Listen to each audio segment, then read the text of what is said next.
actually, one of the chocolates reminded me of walking through a rose garden. You know, it gave me that kind of, you know, the aroma was just incredible, really floral, but it also kind of tasted of mushroom, which was it's so unique and unusual.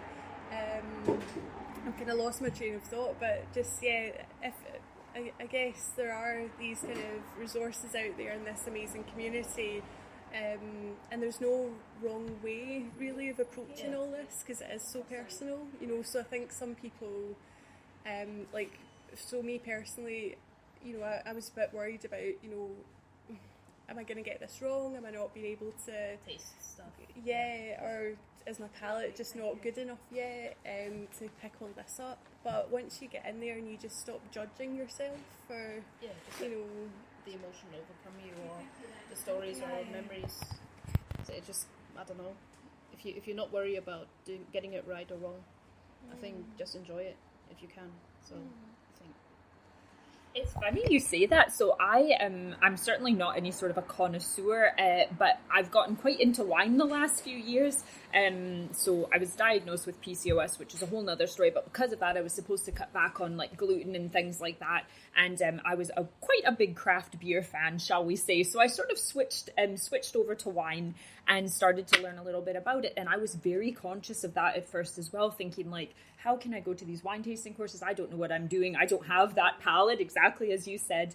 But I think you're absolutely right, Jen, in that if you just kind of let go of that, and there's no right or wrong, because probably everybody gets something slightly different, I would imagine, out of what they're tasting. You mentioned like it brought you to a rose garden and things like that. Probably your past experiences and things have an effect on it too. And just give it a go. So the girls have just given me this really cool, did you call it a flavour wheel? Mm-hmm.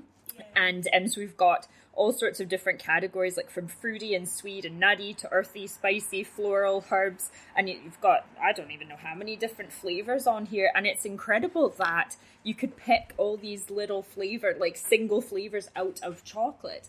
And I think probably a lot of people just think chocolate's chocolate, but that is not true, is it? No, definitely not. And it's funny actually that you bring up wine, because there are quite a lot of parallels really between kind of craft chocolate and kind of fine wine and craft coffee and craft beer. You know, there's actually another podcast called Bean to Barstool, which is all about the kind of crossover between craft beer and craft chocolate. Really cool, yeah. But one of the things that I think is different about chocolate is that we grow up with it, you know, so we're kind of eating chocolate from a young age, and it becomes a kind of routine thing, and like you say, we just think it tastes chocolatey, you know, it's just the flavour of chocolate, but you know, to many different people in different parts of the world, that can mean a very different thing, you know, what chocolate tastes like. Even as Jen said, the chocolate here in Scotland, it'll be different to the chocolate in Germany, you know, so that's one of the things that kind of sets chocolate apart, is kind of breaking down that barrier that we have of, you know, this is something I had as a child and it would have been very kind of creamy and very, well, you can get craft chocolate that's very creamy, but, you know, very sugary, very sweet, more a confection than a chocolate bar. Whereas with kind of wine and coffee, you might come to it a bit later when you're maybe expecting something a bit more kind of refined or a bit kind of different, you know, a bit more complex. And speaking of wine, we sampled a few different wines because we wanted to, because chocolate and wine actually are a nice pairing. So one of the grown-up chocolates that we did was a mulled wine chocolate, and the combination of the two flavors is just like Christmas and a chocolate. Because mulled wine you associate with Christmas, and you know, you get the cinnamon and the cloves and all that, and you just hold it tight in your hand. And we wanted to see if that works in chocolate, and although it's not hot and stuff, but I think the chocolate is also very comforting. It just generally gives you a comforting feeling, and we believe, and we hope some other people will agree once you can sample it, that as soon as you bite into that chocolate, it was just like Christmas in a chocolate, really. And it supported the chocolate, the filling supported the chocolate supported the filling, but you could definitely tell that it was mulled wine. And I think it was quite an emotional, I don't know, it was one of those emotional things where I had like flashbacks of Christmases with having mulled wine, but the grown-up versions, Christmas markets, and it was, I don't know, it was just really nice. How chocolate should be.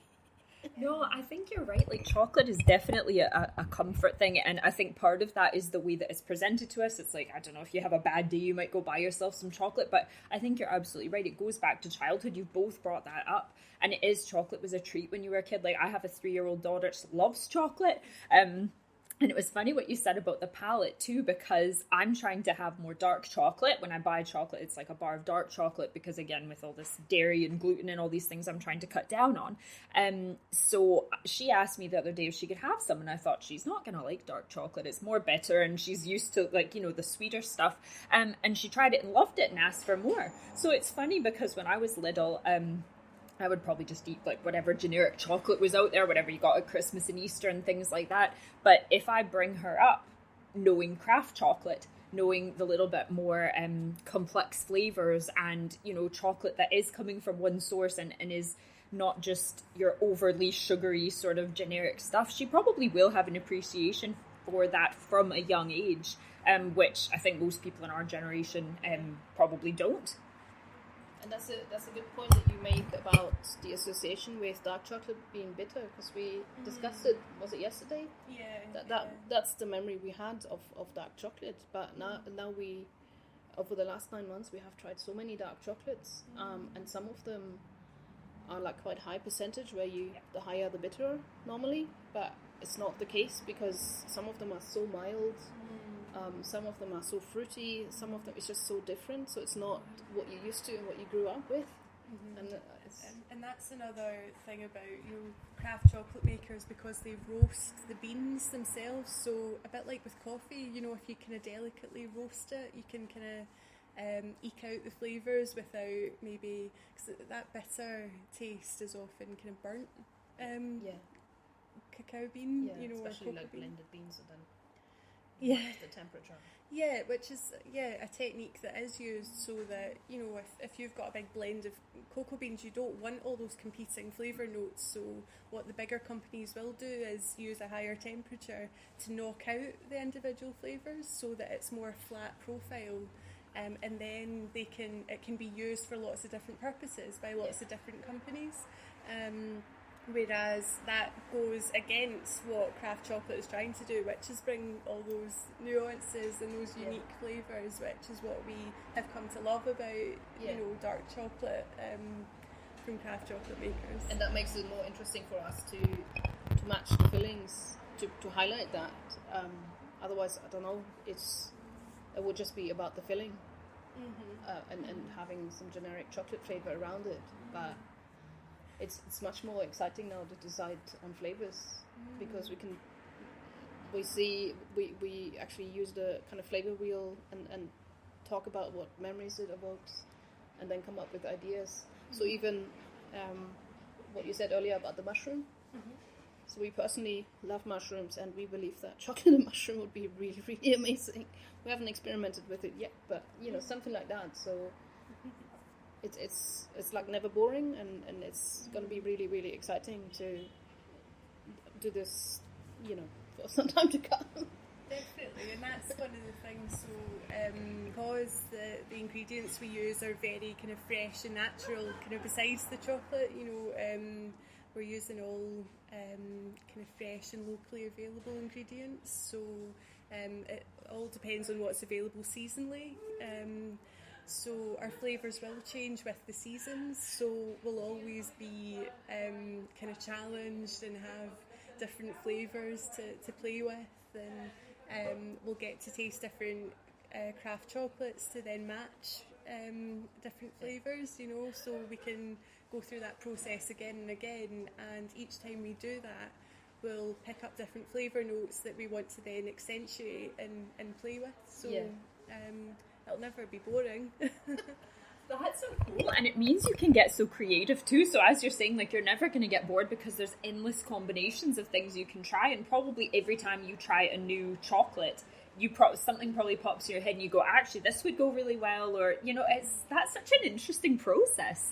And it's nice because it must get boring. I know for me, like, if say I only took photos of a certain type of business or for one company, for big ad campaigns, I would get bored really easily. I'm quite I suppose I have a small attention span, would be safe to say. So I think with something like what you're doing, you're not just going to make the same salted caramel or whatever it is chocolate over and over and over again. Maybe you'll have some tried and true favourites that will stick, but you can always incorporate new things.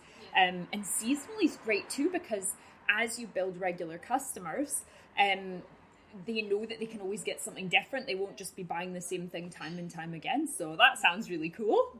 So tell us, we've talked about all the kind of fun chocolatey side of things, but in terms of your actual business, can you tell us, I guess we've kind of talked about what you've been doing over the last 9 months with all the different sourcing suppliers, which I know is quite a process for what you've told us, and actually learning more about chocolate and what kind of flavors you'll put together. Tell us a little bit more about what the last few weeks has been like as you get ready to launch in November.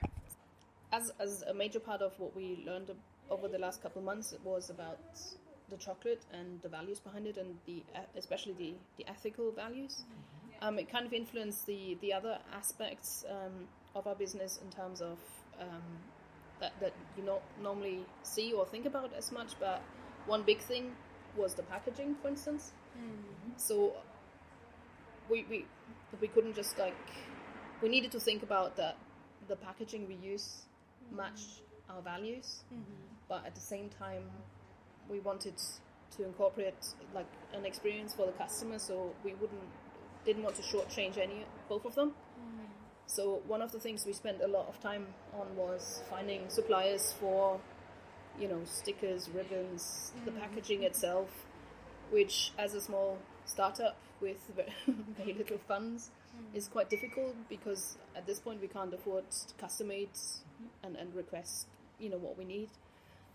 So while there's lots of eco-friendly packaging available for like shipping and postal aspects of it, it was quite difficult to find like food safe packaging that's environmental friendly, recyclable materials, sometimes plant based, or the ink that for printing purposes is plant based. So that's we spent quite a lot of time on that.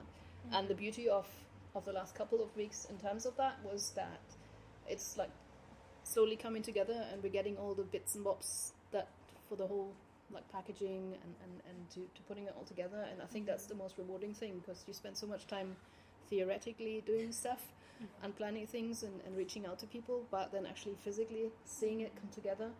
So we are quite over the moon about our packaging and how it comes together and how it looks. And hopefully people will agree.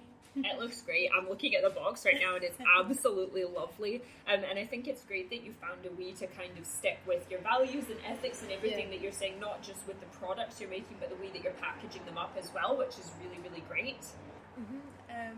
And one of the things that really helped us kind of realise those values and those kind of really strong wish to bring that experience to people as they kind of receive a box of chocolates and start unwrapping it.